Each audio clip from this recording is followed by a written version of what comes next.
Well, let's pick up on some of the themes of this trip with Dr. John Swenson-Wright, who's the head of the Asia programme at the international think tank Chatham House. He joins in the studio. John, thanks for coming in. So, President Obama there talking about standing shoulder to shoulder with his allies, South Korea. That must have been reassuring for them to hear. Yes, definitely. I mean, I think this is a clear statement from the President that it takes the threat of North Korea very seriously. And, of course, the purpose of this visit is in some ways to shore up those critical alliances, the relationship with Japan, the relationship with South Korea. And I think the perception in some quarters in the region that President Obama has been in some ways distracted by events further afield, obviously in Europe and in the Middle East. So coming back to the region and being physically present is a very important way of underlining that message. So important to, for him to say the words, but also important to say them out publicly. Exactly. And, you know, the message is directed both to the South Korean public and to reassure the South Korean political community, but also very clearly to send a signal to North Korea, which has been threatening very dramatically that it's going to test a fourth nuclear weapon. But the timing is no coincidence, really. I mean, the US president comes to visit, North Korea stages, you know, rattles the saber a bit. Absolutely, and we've seen this game before. It's something we should take very seriously.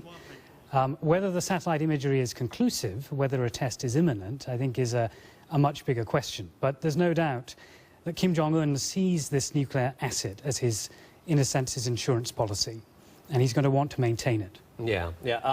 Just on the wider issue and the wider tour that President Obama is undertaking, he needs to reassure his allies in the region of America's commitment to them, doesn't he?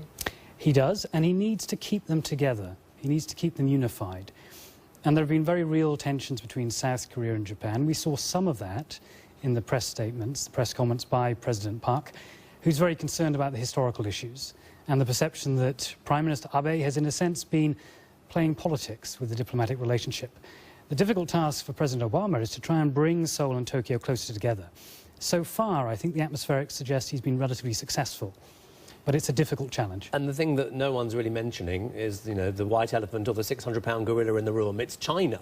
That looms so large over all relationships in that region, and America obviously needs to keep China on side as well.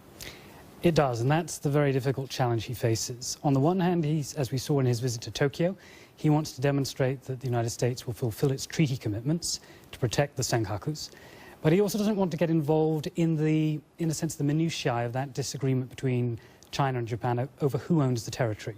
So we've seen him avoid, for example, the question of sovereignty.